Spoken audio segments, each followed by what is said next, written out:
everybody, it's Chloe. If you're new to my channel, welcome. Please hit the subscribe button below and the notification bell so you know when I upload a new video. Comment, like, all that fun stuff. I'm sorry that it's taken me a few extra days to make this new video. I'm going to go really fast because there was quite a bit of stuff on this one. I ended up getting sick, and not with COVID, but I ended up in the ER on Christmas Eve, and so I've been trying to recoup from that. That's a whole other video. So let's just jump into today's video. Today we talk about our 14th president, who was Franklin Pierce, who served from 1853 to 1857. His vice president for 1 month was William King, and after that the vice president office was vacant. Here is a picture of Franklin Pierce.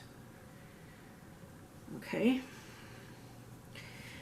So let's just jump right into this, and I will be going kind of fast. So Bleeding Kansas was a guerrilla war, between pro and anti-slavery settlers, emerges and consumes Kansas for 2 years. January 6, 1853, Pierce's son was killed. 2 months prior to taking the office, 11-year-old Benjamin was the only surviving child, died in a train wreck. His wife, Jane, didn't want to move to D.C. and took it as a bad omen, so she became a recluse. March 4th, 1853, Franklin Pierce was inaugurated, and he wanted to expand the land, angering the North. December 30th, 1853, the Gadsden Purchase, negotiated by James Gadsden, that's a hard name to say, U.S. Minister to Mexico. The U.S. pays $5 million for 29,600 square miles in Arizona and New Mexico. March 31st, 1854, the Treaty of Kanagawa. Commodore Matthew Perry, not from Friends, spending 3 years in isolation in Japan, signs a treaty which allows U.S. ships to dock and trade in Japanese ports. April 26, 1854, Massachusetts Immigrant Aid Society, founded by Eli Thayer to encourage opponents of slavery to move to Kansas. Thayer became the U.S. Republican congressman from 1857 to 1861, and in February 21st of 1855, it was renamed the New England Immigrant Aid Society. May 30th, 1854, Kansas-Nebraska Act, introduced by Pierce's rival, Senator Stephen Douglas, Democrat from Illinois, repeals Missouri Compromise of 1820, paves the way for Transcontinental Railroad from Chicago to California. Okay. June 5th, 1854, Canadian Reciprocity Treaty opens the U.S. market to Canadian agricultural products, including timber and fish. U.S. gets new commercial rights to Canadian waters on the Great Lakes. July 6, 1854, Republican Party was founded. It was founded in Jackson, Michigan, consists of the Whigs, Free Soldiers, and Northern Democrats upset over the Kansas-Nebraska Act. October 18, 1854, Ostend Manifesto. Written by Pierre Sewell, the U.S. minister to Spain, which surprised me because Pierre is more of a French name. He encourages the U.S. to threaten to invade Cuba if Spain doesn't allow the sale of the island to the U.S. Sewell resigns after the State Department disavows any connection. February 10th, 1855, nationality laws amended. All children born abroad to U.S. parents guaranteed American citizenship. June 5th, 1855, Know Nothing Party was renamed. I didn't comment on this on a previous president, but I know it was in one of those long write-ups of something else. So the Native American, or the Know Nothing Party, becomes the American Party. Sorry, I didn't mean to show that to you. September 5th, 1855, the Free State Forces. Anti-slavery settlers in Kansas form an army led by abolitionist John Brown, who follows 5 of his sons to the territory. October 23rd, 1855, Topeka Constitution, written by the Free State Forces, outlaws slavery, creating a second government in Kansas. November 26, 1855, Wakarusa War threatens Lawrence, Kansas. 1,500 border ruffians attack the town, originally called Wakarusa, but retreat after finding the Free State defended the forces. Excuse me, I just drank some pop. February 22nd, 1856, the Republican Party holds its first national meeting in Pittsburgh, Pennsylvania. The American Party nominates Millard Fillmore. So that's the first time this is mentioned. This keeps getting mentioned over and over in this one. May 21st, 1856, the Border Ruffians attack Lawrence, Kansas for a second time. Pro-slavery forces versus the Border Ruffians includes Sheriff Jones of Douglas County. He was part of the Border Ruffians. May 22nd, 1856, Sumner Brooks Affair. Now this will have you laughing.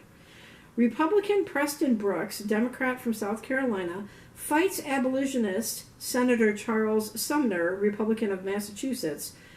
Brooks was arrested, pays a $500 fine, and resigns, but is reelected. So they're literally duking it out on the Senate floor. How mature. Sumner takes 3 years to recover from his injuries. May 24th, 1856, John Brown's raid. Retaliation on Lawrence, Brown and several followers killed 5 unarmed pro-slavery Kansasans along the Pottawatomie Creek. Now, if I can go back just a second for the Sumner Brooks affair, it happened because the two of them were kind of exchanging words like 2 or 3 days prior to that, and it just escalated, and they ended up in a fight on the Senate floor. So that was the Sumner Brooks affair. Moving forward, June 2nd, 1856, the Democratic National Convention nominates James Buchanan of Pennsylvania and John Breckinridge of Kentucky as the VP, Vice President. The Know Nothing Party nominates Millard Fillmore and Andrew Jackson Donaldson as the VP. So he's already been nominated by the Republican Party, but now he's being nominated by the Know Nothing Party, which I thought had changed their names to the American Party.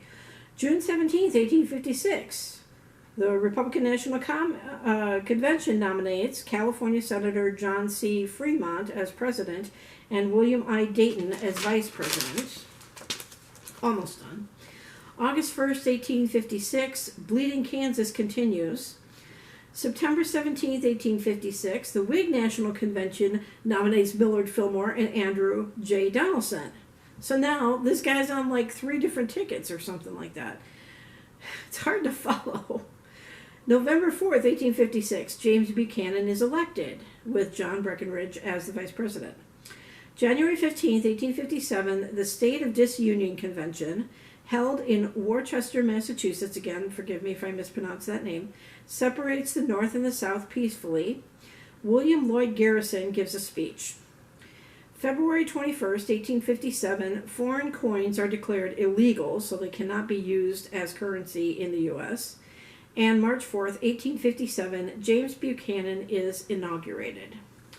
So tomorrow, as long as I'm feeling okay, we'll be talking about the 15th president, who was James Buchanan, with John Breckinridge as the vice president. I really appreciate you guys coming along on this journey with me, as I've been saying in all these videos.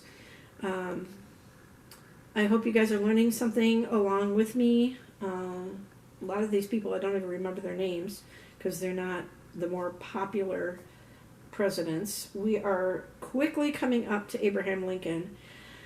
I know, Star Shadow, you said that you wanted me to break it into different videos and have them all done on the same day, but with this illness that I had, I'm not sure if I'm going to do them all on the same day. But that might take a few days for me to write everything down, because there was like 60-something things that happened during Lincoln's 4 years in office.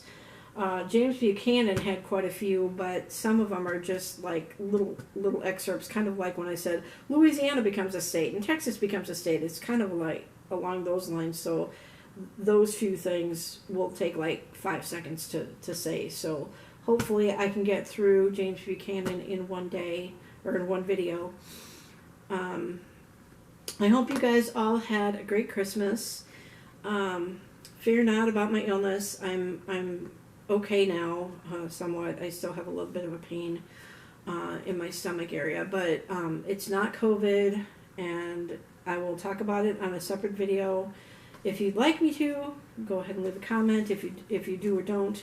But that will not be included. Stupid bird clock. That will not be included in these presidential highlights videos. That'll be a completely separate video. I apologize if you ended up seeing my war wound, my battle scar on my arm. That was when they took some blood. So, hope you guys all had a great Christmas or a great holiday, whatever you celebrated. Hope you guys will have a great New Year's coming up this coming Friday. Please be responsible. I myself do not drink, so I don't encourage people to drink. I know people usually do drink on New Year's. I did read that New York is going to be closed for visitors to be there for the Times Square thing on New Year's Eve. But you can watch it virtually, just like everything else this year. So anyway, I'm going to go ahead and let you go before my time runs out. So hopefully I'll be back tomorrow with the next president. If not, please bear with me for a few days while I continue to recover. I was only in the ER for a few hours, and I came home, and I'm doing better now. So thank you in advance for any thoughts and prayers that you may be having for me. I really appreciate them. Keep them coming. And so I'm going to wish you guys a sunny day. Class is dismissed. Come back for the next video whenever it'll be for James Buchanan. Thanks.